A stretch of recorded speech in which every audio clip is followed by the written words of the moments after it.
What's up, guys? Do you want to sound polite in America? This is 10 phrases or words that sound super polite and respectful, but are actually the complete and total opposite, and will come off a complete different way than you were intending. Now, I want to preface this by saying I'm not going to teach these phrases. I'm not going to explain these words as a way of saying don't use them. In fact, it's quite the contrary, right?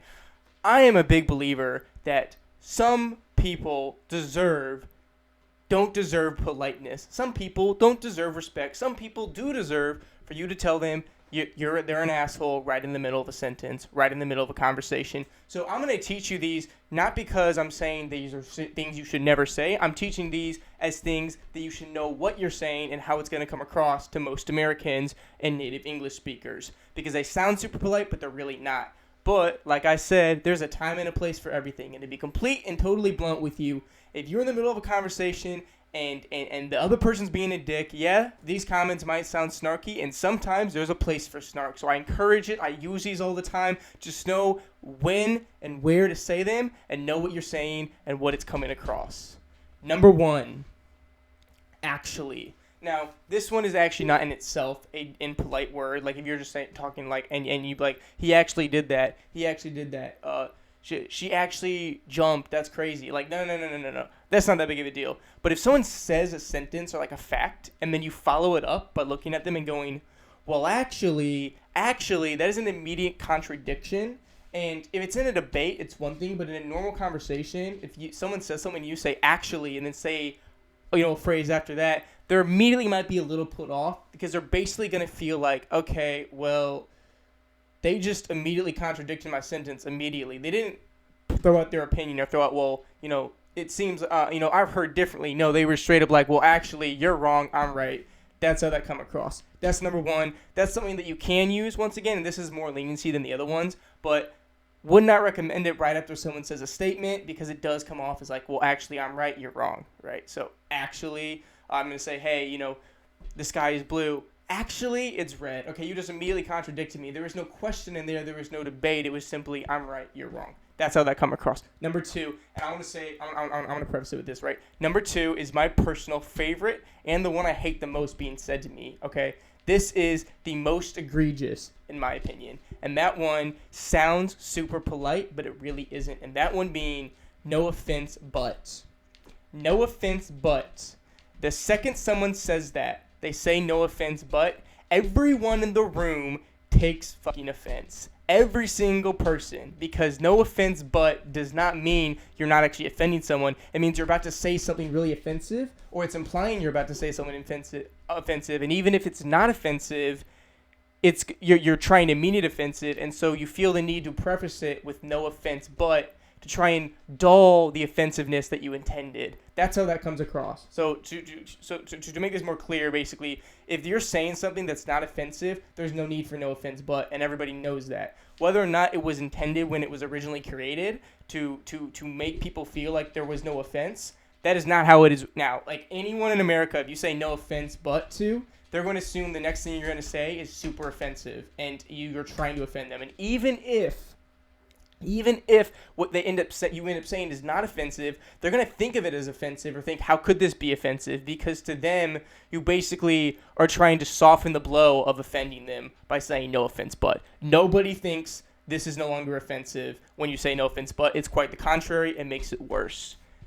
Number 3 is with all due respect. So I use this one a lot, and I'm gonna out myself real quick. I use a lot of these a lot. Like I said, primarily, I don't use them for everybody, obviously, and I don't use them in every conversation. But once again, I am a very blunt person, so if we are having a conversation, and I have a conversation with someone who is actually a dick, or who's actually, being snarky or sarcastic, I will be snarky or sarcastic back. It's just like that. Whether it be actually they're actually a mean person, or they're being disrespectful, or they're just one of my friends and I'm talking shit to them, because I do talk shit to my friends. I just do. We have that relationship. I love to chide my friends. They love to insult me back and stuff. So whether it be just as a joke to my friends, or whether it be to someone who is actually snarky, when I say this, the purpose is to actually offend, right?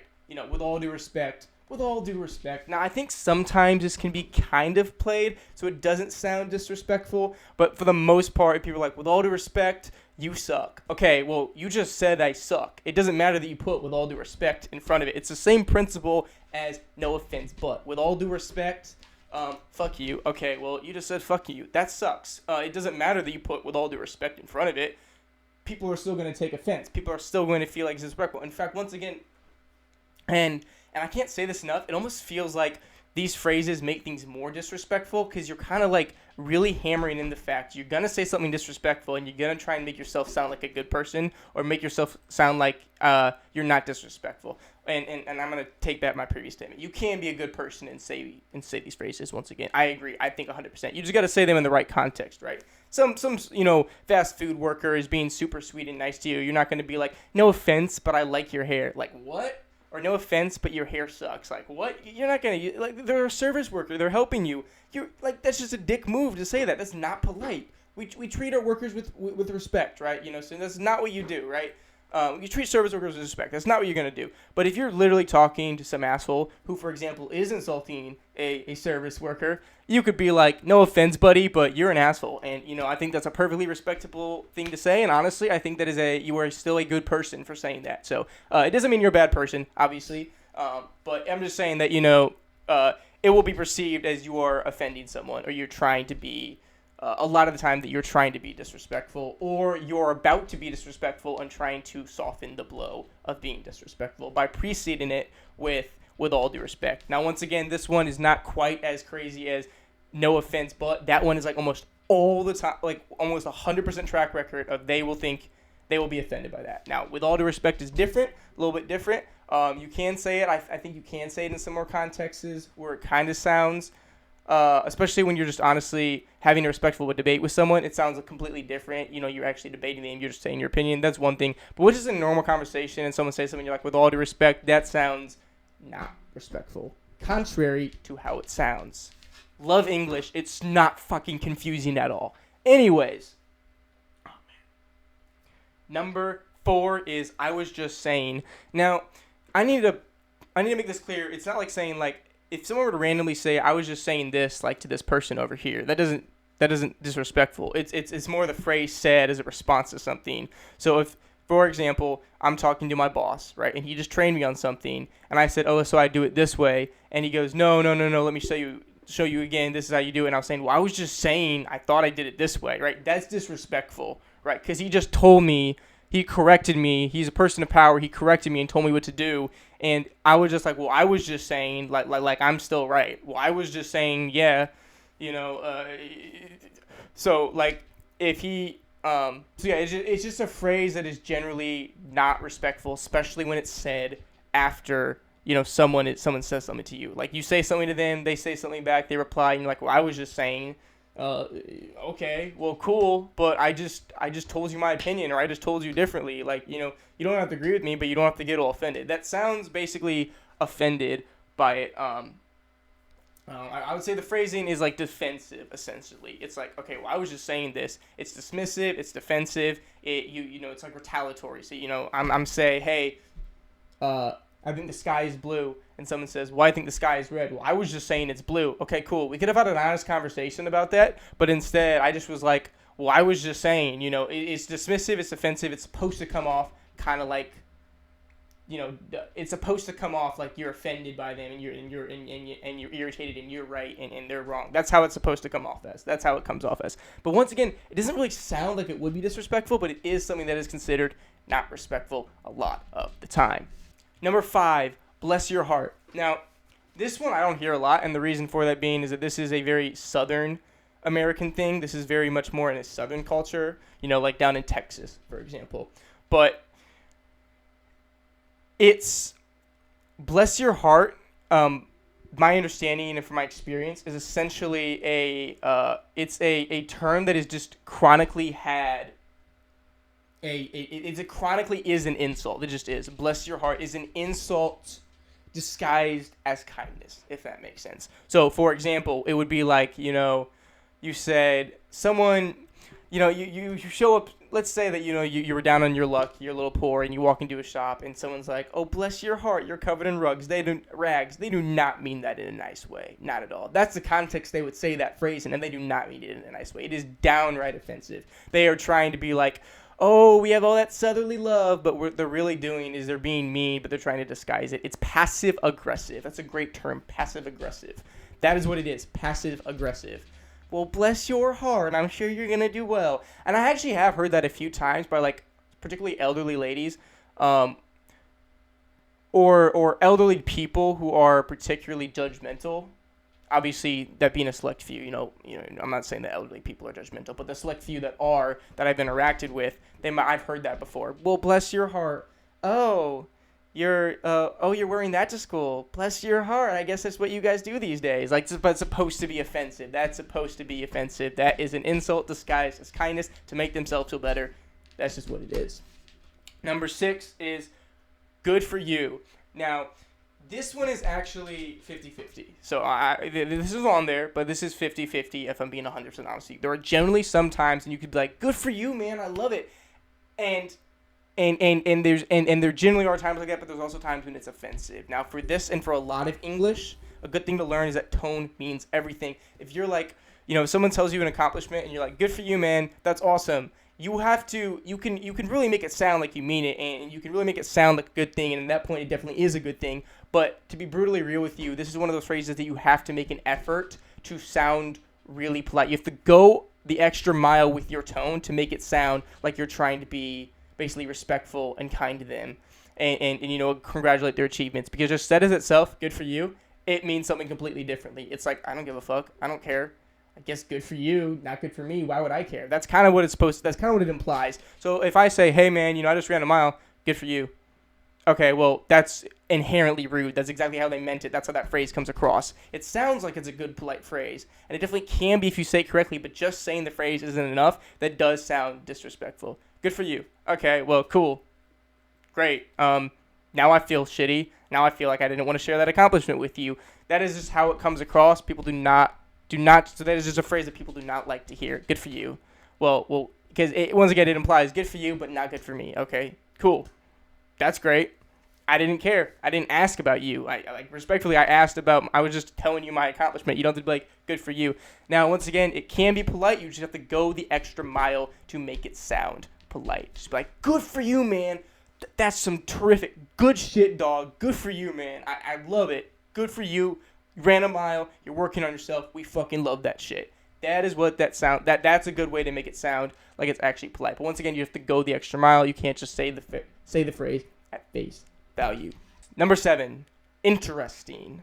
Now, the interesting is like a word that you can use in a sentence that means just nothing, right? It's more the phrase as itself. So just saying interesting as itself. So for example, this one's weird once again because I feel like in certain contexts it's just fine, but it is definitely one of those things where you have to be kind of careful with it. So interesting, if you're like, I read an interesting book today. That means nothing. That's fine. That's totally fine. You read an interesting book. That's all people are going to take it as. They're not going to take it as polite. But if someone says a phrase of any kind that is not supposed to be interesting, you say interesting, it's offensive. So say that I said, hey, I ran a mile today. And instead of congratulating me, I mean, like, cool, good for you, man, they were like, interesting. That's offensive. It's like, interesting. I don't know why it developed into that kind of a phrase, but it kind of did. So it's like, once again, you're not really congratulating their achievement. You're not making them feel good about themselves. Interesting. Okay. You're like, oh, that's curious. Why would you run a mile? Makes them sound like, it makes it feel like, okay, that is so out of place for you that you don't, like, why would you do that? You ran a mile? Oh, I didn't think you were athletic. Interesting. Like, it's just offensive. It's demeaning their achievement. It just does not sound good. It really is, it means that what you said to them as a good thing, they think is actually bad. They don't actually mean it's interesting, or they don't actually mean it's interesting. Like, okay, well, that's fascinating that you would do that. That's kind of the tone that it kind of implies. Now, once again, in a lot of contexts, it's fine, especially if it's like something interesting. You're calling like science interesting, or you're calling something academic interesting. That's completely different than just replying to someone's achievement and just being interesting. Okay, cool. Well, that's offensive. Or if you tell someone an idea, or they tell you an idea, and the response is interesting, like I say, hey, dude, we could totally, I had this great idea for a business plan. You're like, interesting. Yeah, no, you're not hyped about it. You don't really like that idea. That's not that's not how that sounds. It sounds like you're demeaning the idea. You don't really care. You don't think it's a good idea. Interesting. Okay. You just think it's bad. Anyways, enough of that one. Number 8 is I'll keep that in mind. Now, this one's not inherently like horribly rude. It's not one of those things where it's like, it's once again nowhere in the category of no offense, but it is one of those things where like you could say I'll keep that in mind, but 9 times out of 10 what people mean by that is that they're ignoring it. So you could give them a great idea, you could give them a great concept, and they say I'll keep that in mind. It's kind of like a polite way of saying I'm ignoring it. Now, to some extent, some people would argue it's more polite than saying I'm just going to ignore that. No, I don't like that, but I'm an upfront person, and a lot of people are upfront people, and they just want you to be honest with them. No, I don't think that's a good idea. We'll see. I'll consider it, but I don't really think I'm going to use that idea. Cool. That's a great way to say it. Super polite, super straightforward. You're not wasting their time. It'd be like, I'll keep that in mind. I'll keep that in mind. It's kind of considered passive-aggressive polite. So some people would consider it polite. It was probably used to be polite, but nowadays it does come off like you just throwing their idea aside and you don't care, but you don't want to say it to their face. And a lot of times being polite is about being disrespectful I find is having an honestly okay opinion about something, but not wanting to be straightforward to someone, so you beat around the bush and pretend. That's disrespecting them, Tell them to your face that's what you think. Don't fucking lead them on. That's ridiculous. That's how I feel a lot of disrespect stems from, and that's why I think a lot of these phrases, basically adapted from. They are phrases that ended up being, people basically trying to diminish, they're basically people trying to sugarcoat non-sugarcoatable phrases. That's what I essentially think that means. It's not the worst thing you could say, but once again, normally better to just be straightforward. Number 9, you look tired. Okay, this one's not like, this is just straight up, I feel like almost self-explanatory, right? So like it kind of sounds like it'd be polite or respectful, like or like sympathetic. Like for example, if someone looks off or someone looks ragged, tired, whatever, to say you look tired. Oh, maybe you should get some sleep. It's not really polite. It just really isn't. It's basically offensive, especially since a lot of the time they may not actually be tired and they might have just have an off day. They forgot makeup, someone like that. Saying you look tired makes them feel okay. Well, I look a mess now. I'm not tired. Why do I look tired? Glad to know that it's showing, or even if they are tired, it's like, well, glad to know that it's showing. It's just not polite to mention, You can be sympathetic other ways. It's not really something you want to say. You look tired is generally disrespectful. It's not something people want to hear, right? They don't want to hear their flaws, right? It's like, if you are tired, you don't want people to know, You don't want people to know. And if you want them to know, you're going to tell them. You don't want them to be like, hey, you look tired. So, you look tired, generally not polite either. This one, not the end of the world, but still would avoid it if you're trying to be polite. And then number 10, must be nice. Must be nice is in the same fucking category as no offense, but the same fucking category. What you're basically saying is, oh, you have something nice? I want it. Well, I guess it's good for you that you have it, but I don't have it, so why would I be happy about you? No, not necessarily in that exact definition, but that's basically the tone of which it's set in. Must be nice.